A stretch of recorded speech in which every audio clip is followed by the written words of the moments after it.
मित्रों, एक दिन अचानक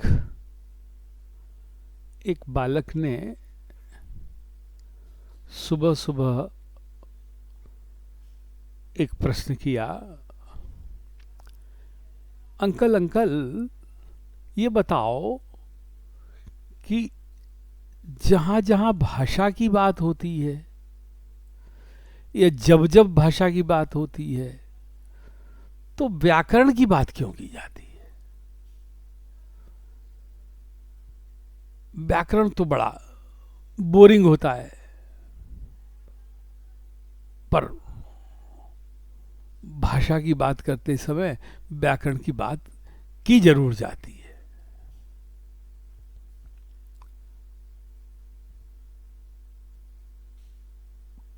तो मुझे लगा कि बच्चे भी बड़े गंभीर प्रश्न बड़ी सहजता में और सरलता में कर देते हैं। जैसे ये प्रश्न जो मैंने अभी आपके सम्मुख रखा।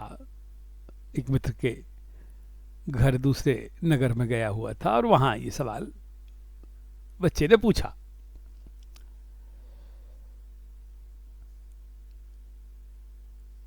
अब जब इस प्रश्न पर मैंने विचार किया तो मुझे लगा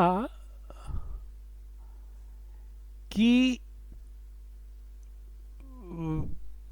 मनुष्य का एक स्वभाव है।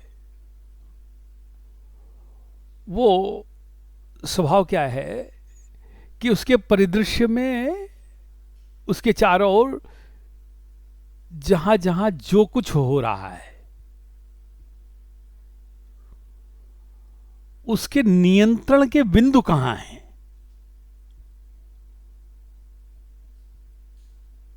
उन नियंत्रण के बिंदुओं को वो जानना चाहता है।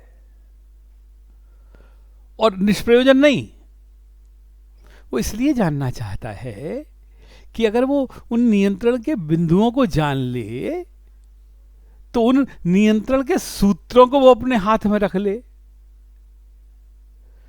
तो वो पूरी दुनिया को नियंत्रित कर ले, अपने पूरे परिदृश्य को नियंत्रित कर ले। ये मनुष्य का एक जातीय स्वभाव है।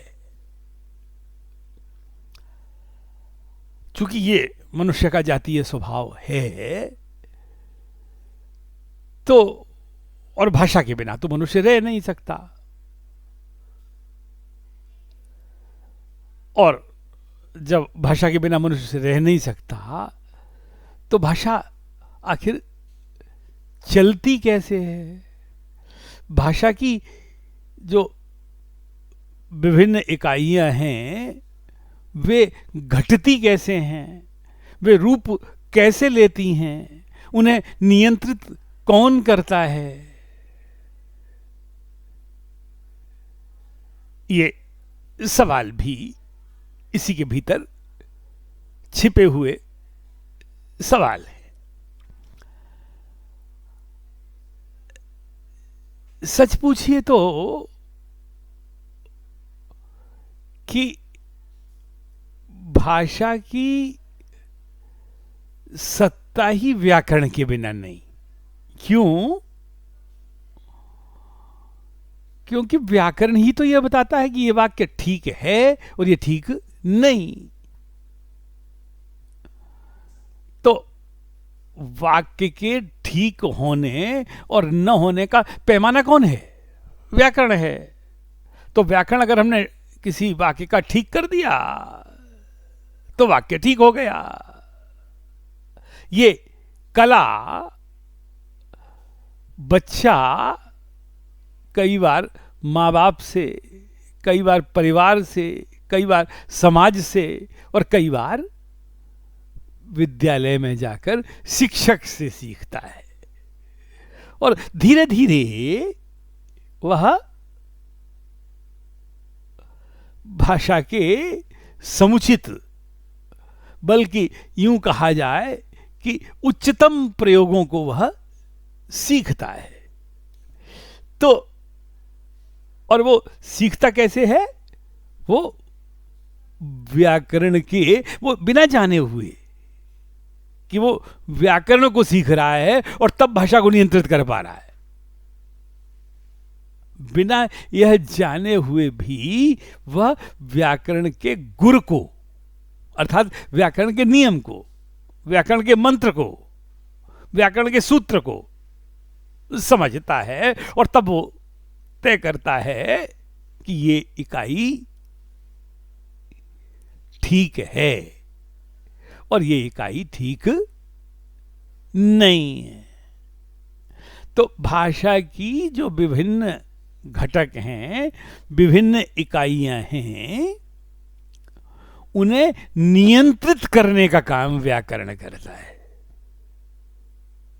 व्याकरण न हो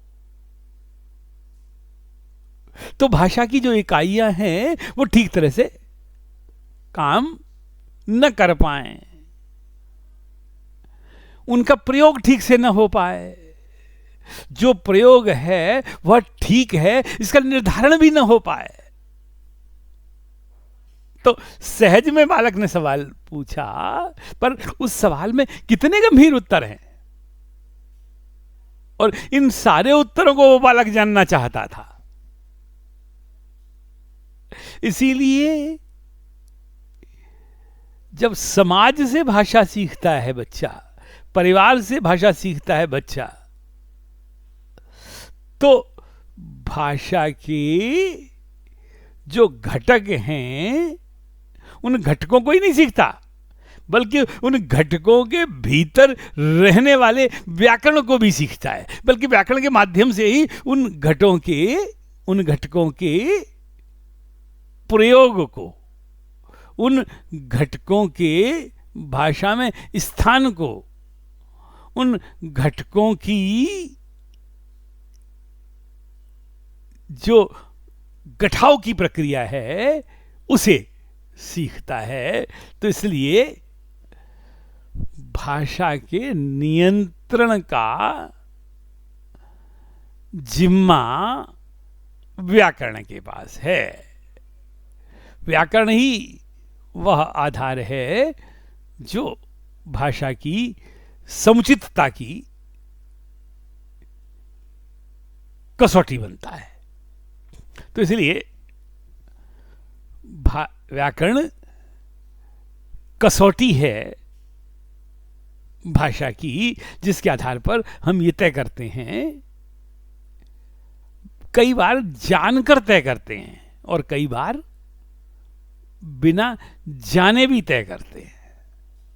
अब जैसे कैसे, इसका सीधा सा उत्तर, जब भाषा के प्रयोग को बच्चा परिवार के संपर्क से, समाज के संपर्क से सीखता है, तो वो व्याकरण को बिना यह जाने कि वो व्याकरण को सीख रहा है, पर व्याकरण वह सीखता है।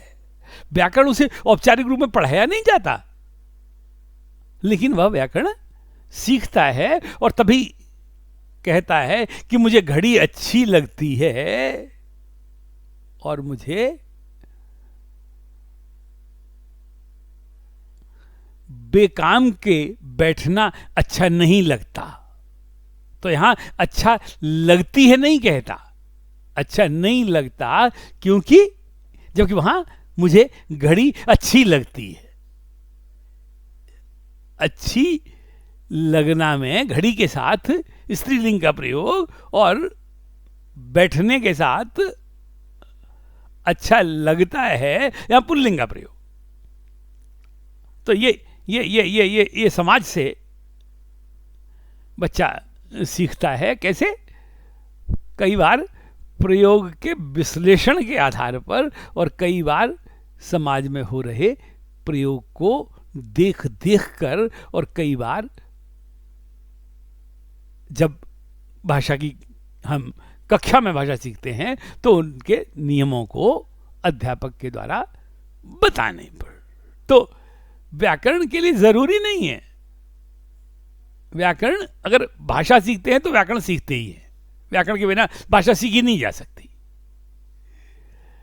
कई बार जानकर हम व्याकरण सीखते हैं और कई बार बिना जाने ही व्याकरण सीखते हैं। तो इसलिए भाषा और व्याकरण दोनों बहुत भीतर तक जुड़े हैं। व्याकरण के बिना भाषा नहीं, और भाषा की नियंत्रण की सामर्थ्य अगर किसी के पास है तो वह है व्याकरण के पास। इसलिए व्याकरण की बात हम भाषा के साथ निरंतर करते रहते हैं। ये कुछ छोटे से प्रश्न का छोटा सा उत्तर। फिर कभी इस पर और आगे चर्चा करेंगे।